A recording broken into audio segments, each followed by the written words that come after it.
Hello and welcome to Inside the Squad, where we bring you the inspiring stories of the England Military Veterans Football Club. Today, we're joined by Ricky Banner, a former soldier who lost his limb in Afghanistan. We'll explore his military career, his journey since leaving the forces, and his future as part of the squad. Stay with us and let's get into it. I'm Ricky Banner, and I joined the Irish Guards back in 1999 after a bit of a turbulent school life, being a little bit of a bit of a bugger, if I'm honest. I joined the military and then went off to Germany, went through the ranks in the Irish Guards, and then went out to the likes of Iraq and so on, and then went out to Afghanistan in 2010. Herrick 13. I went out nice and early, actually. Went ahead of the other group, and then they joined me. So I'd been out there for about 3.5 months, and was coming up to early December. I'd just celebrated I think it was my 28th birthday. And then about 4 days later, we went on a op early in the morning to go and take over a fob that then overlooks where they were coming in and infiltrating towards us a little bit, so we wanted to take a bit of ground. And I'd been promoted that day, to be fair. So I'd gone from front section commander to the platoon sergeant on that day. So I went out on patrol that morning, got bored then sitting at the back drinking brews and not doing very much because nothing was happening. They were just going around looking at the place, but giving it a little bit of a recce, ready to build up and go in. And as I was the one that was going to be taking over it and staying in there initially, I got a bit bored and I kept pestering the boss saying, can I come up and have a look? And he's like, stay there, we need you at the back, all that kind of stuff. I normally get to do all the fun stuff. So I sat at the back and I reckon it was about the 5th time I'd said, boss, I'm coming up. I'm not listening anymore. I'm coming up. And I walked up there, bearing in mind they'd been walking around for about 45 minutes to an hour in this alleyway. And there was a ladder on our side of the wall, and I climbed up over the wall, jumped down on the other side, and the boss shouted, if you're coming over, grab so-and-so. I can't remember who it was. So I jumped back up on the wall, lifted my head over. I says, you need to come over as well. Jumped back down. As far as I remember, I took one step backwards with my left leg, and there was an explosion, and suddenly I was on the floor, like, do you know what I mean? And all the lads were up and down this alleyway. And I was like, shit, man, it's my responsibility now to get these boys out of here. Like, didn't realise it was me at the time. Went to get up, and as soon as I went to get up, I realised the pain was there, and it was me. But I looked down, and my legs were still there. Like, do you know what I mean? So I was like, okay, I've potentially got away with this one. But then feeling quite a bit of pain, and then I looked down, and my left foot was just twisted off. Right off to the other side, like you see in football, you know what I mean, when you've had some of these tackles and then everybody's like thrown up behind the goal or whatever because the ankles, it was similar to that. And I had treatment there, got me back up over the wall, got me on an helicopter, flew back into Bastion, where somebody had come in and they were speaking with me, and they was like, I think you've got to expect the worst. And at the time I thought, okay, I might not play football for a year or something, like I might not walk for a little bit, like, you know, I mean, I broke my leg, because clearly it was broke. It was all off to the other side, and it was only then when I got back to the QE in Birmingham that somebody then first mentioned, like, we think we're going to have to amputate, like, and we'll give you the choice, really. So I ended up having the choice of whether I amputate or whether I try and keep it. But they were like, if you do choose to have it amputated, we're booked in for 10 o'clock tomorrow morning. 3 of us have decided, looked at it and said, you're going to be in so much pain, you're going to have it amputated eventually. And kind of pushed me into there, but gave me that choice. So now I know I made that choice. I didn't wake up with my leg missing and then suddenly.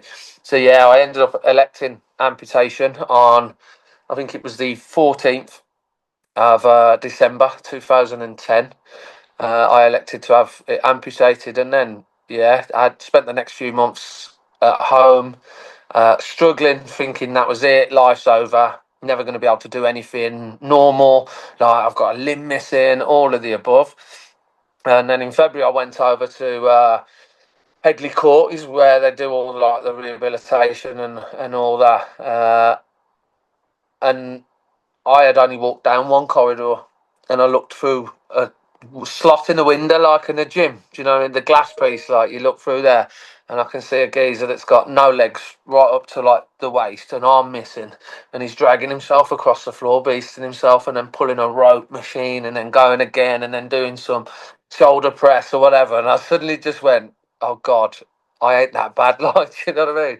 And then when you're there, like, you get all the typical military banter, like where everyone's just like, "Yeah, whatever, mate. Yours is a scratch. Like, you've still got your knee and all this kind of stuff." And pretty much now I look at it, and in comparison, it absolutely is, like, you know. And I've continued on with life now, and I truly believe over the years, we're talking about now just gone past 15 years since this happened.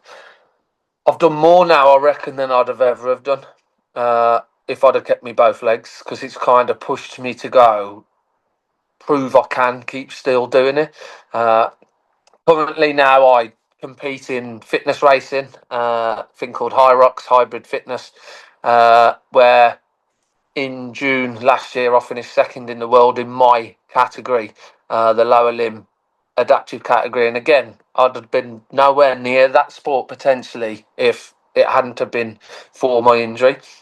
I run a charity now to support with men's mental health. I had a bit of a struggle myself, not too much around the leg. I did initially for a few months.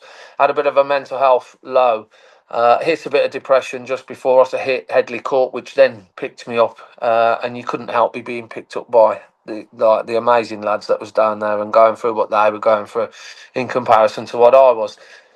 But then, yeah, I've had time over once I've become a civvy and going to work, and then breakdown of relationship and so on. And I think we're talking about now probably 3.5, 4 years ago now. At one point, I was that low. I was sat in a car park, ready to take my own life.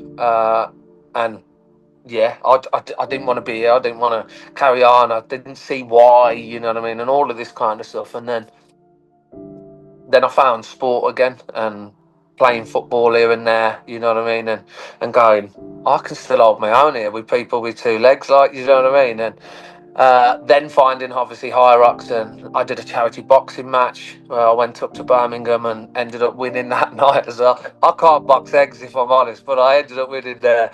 So no, that was a good evening, and I trained hard for that. It got me back into like a positive mental state, really. And then yeah, I just keep setting these goals now, and I started this charity then to help other men with their mental health, to be able to do something and show them that there is something out there again, and we've just got to keep setting these goals and these targets and so on. And then somebody I used to play football with in the mix, old Dan, who's running this, he contacted me and was like, "I know you're still playing, I know you're still active, I know you're still doing this. Would you fancy like having a look, seeing what it's all about, join the team, and so on." And again, like, that comes in the end of my Hyrox season. This is happening. So there's a lot going on, and there's another goal to go towards, and honestly, it'd just be an absolute pleasure to be in and around the team, like, whether that's on the pitch, whether that's helping you out, whatever it is, just being in and around that kind of stuff, and being around some lads who I know. I listen to some of the other teams as well, and some of the lads have really had the struggle over the years, you know, and I think this is going to be a massive thing for some of the boys in their mental health. I'm running another retreat, which is what the charity is run retreats, and I've got another, I think, 7 military lads attending this next one in April, and then I think I've got 5 civvies jumping on there as well, so a nice mixture where we'll go and do that. And then this again is another thing that we can build and be around similar kind of people in it, you know. It's and try and spread that word that, yeah, if I'd have made that choice 3.5, 4 years ago, I'd have never experienced what I'm going through now. And honestly, in the relationship I'm in now, she's incredible. Our relationship's incredible, but I'm a more positive person, you know.